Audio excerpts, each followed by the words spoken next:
हम लोग विरोध कर रहे हैं शांतिपूर्वक। सरकार पंगा ले रही है उन लोगों से, और उत्तर प्रदेश की सरकार ले ले पंगा। ये ऐसी निर्लज्ज सरकार जो अपने वोटर को नहीं देख पा रही, 7 महीने से वो सड़कों पे है, तो फिर कौन देखेगा? वोटर क्या करेगा? वोट की चोट करेगा। किसान है ये, अब बीजेपी के किसी भी चाल में नहीं फंसेगा, चाहे कुछ भी हो जाए। योगी जी को 2 मार्च 2022 में मठ में वापस जाना है तो जाना है। तोमर जी कह रहे हैं कि बातचीत किसानों से होगी लेकिन कानून वापस नहीं होगा। तो उन तोमर से कहो कि हम बारात में नहीं आए हैं, आर पार होगी, बिल वापस होंगे और भारत सरकार बिल वापस लेगी। ये अब आर पार होगी सरकार से। लेकिन जब वो कह रहे हैं कि जब बिल वापसी नहीं होगी तो वो बात क्या करेंगे आपसे? कौन सी बात करेंगे? तो हम क्या कर रहे जा रहे बात करने? हम किसी भी कंडीशनल पे बात नहीं करेगा किसान। ये हमारे राकेश टिकैत जी आज जवाब दे चुके हैं कि अब इनसे आर पार होगी और इनको भगाया जाएगा देश से, चाहे कुछ भी करे। बिल वापसी नहीं होगी तो घर वापसी किसान की नहीं होगी, ये राकेश टिकैत जी भी कह चुके हैं। नहीं तो देश से कैसे भगाएंगे? उनका भी देश, वोट की चोट करेंगे, वोट की चोट से भागते हैं। हाँ तो वो सत्ता ही होती है, देश ही होता है। जब किसी राजनेता को सत्ता से बेदखल कर दिया जाता है तो वो देश से भगाना ही होता है। लेकिन आप 22 में करेंगे, 24 में करेंगे, 22 तो चलिए करीब है, 24 से आप केंद्र से उनको बाहर निकालेंगे, लेकिन जब तक बहुत देर हो जाएगा, 2024 बहुत दूर है अभी। तो क्या करेगा किसान? फांसी खाएगा? ये बिलों से क्या करेगा? ये बिल लागू हो गए तो किसान मर जाएगा। तो इसलिए आने वाली नस्लों को बचाने के लिए, देश बचाने के लिए आंदोलन जरूरी है, और किसान ठान चुका है कि आंदोलन लंबा चलेगा। वो उसी तैयारी से आ चुका है। 7 महीना हो चुका है, उससे ज्यादा लंबा क्या चाहिए आपको? 7 महीना होने वाला है। तो ये ऐसी निर्लज्ज सरकार जो अपने वोटर को नहीं देख पा रही, 7 महीने से वो सड़कों पे है, तो फिर कौन देखेगा? वोटर क्या करेगा? वोट की चोट करेगा। बहुत सारे कमेंट्स हमें आते हैं कि ये जो है ना, जैसे कोई लिखता है किसान जिंदाबाद, तो नीचे लिखता है कि गुंडा एकता जिंदाबाद। आप लोग गुंडा बता रहे हैं लोग। देखिए, वो उनकी आईटी सेल है, वो बीजेपी की आईटी सेल है। वो किसानों को बदनाम करने पे पूरा कोई एलिगेशन ऐसा हिंदुस्तान में नहीं बचा जो बीजेपी किसानों पर नहीं लगा चुकी। लगाए, हम भी देखते हैं कितने एलिगेशन और बचे हैं इनके तर्कस में। हो सकता है कि जैसे 22 करीब आए फिर आपका ये जो है कानून वापस ले ले, तो क्या 2022 में यूपी चुनाव में हो सकता है 4 खेले आप पे फेंके वोट के लिए आपके, तो आप क्या करेंगे? किसान है ये, अब बीजेपी के किसी भी चाल में नहीं फंसेगा, चाहे कुछ भी हो जाए।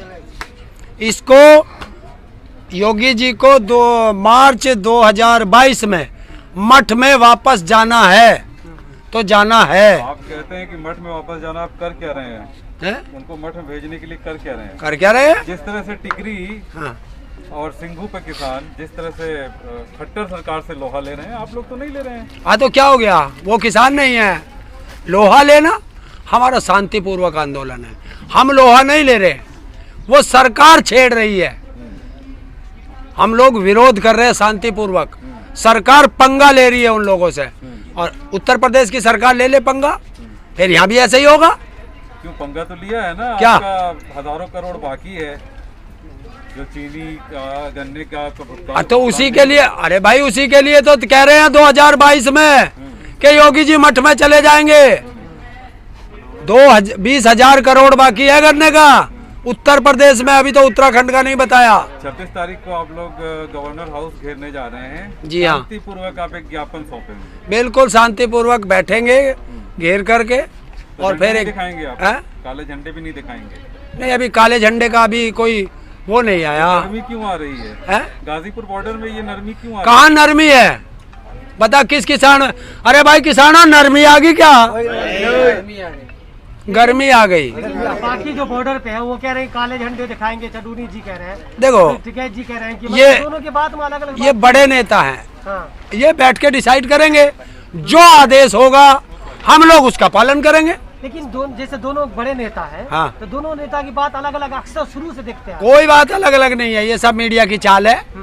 हमारे 40 के 40 नेता एक तरफ चलते हैं। हो सकता है किसी ने निजी बयान दे दिया हो, फिर वो बैठेंगे आपस में पूछते हैं भाई इसमें ये करना, मीटिंग होती है उनकी और वो निपटा लेते हैं उसे। लेकिन किसानों पे आरोप लग रहा है कि किसान उग्र होते जा रहे हैं। बताइए भाई हमने किसके लाठी मारी है? किसान तो पिटता आ रहा है। जहाँ भी हमारी तो माताएं बहनों के भी सिर फोड़े जा रहे हैं, तो किसान कहाँ उग रहे हैं? नहीं, एक और आरोप लगा है टिकरी बॉर्डर पे, हत्या का आरोप लग रहा है आप लोगों पे, किसानों पे।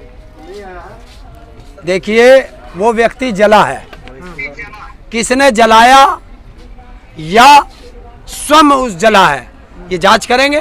जांच कौन करेगा? सरकार जांच कर नहीं रही। देखिए पहली बात तो ये है कि जो ये घटना हुई ये दुखद है।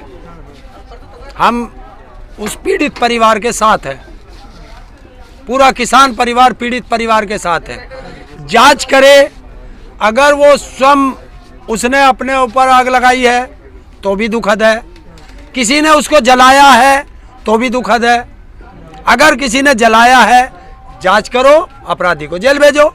सरकार आप पे आरोप लगा रही है, सबसे बड़ा आरोप। देखिए किसान आंदोलन ऐसे बदनाम नहीं होगा, चाहे कितने भी आरोप लगा ले। कानून व्यवस्था देखना किसका काम है? किसका काम है? सरकार का।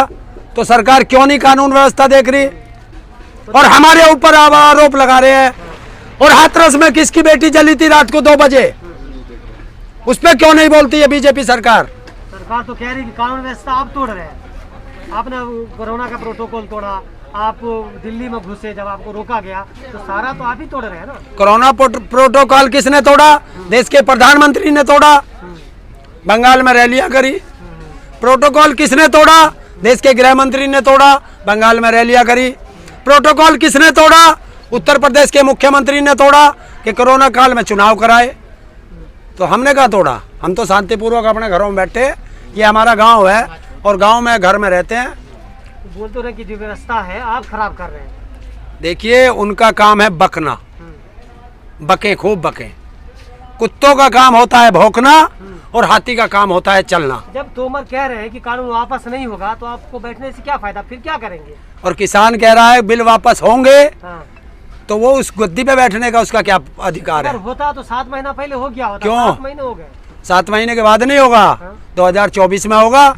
इसका मतलब है आजीवन बैठा है कुर्सी पे, आजीवन बैठा है, 5 साल के लिए बैठा है।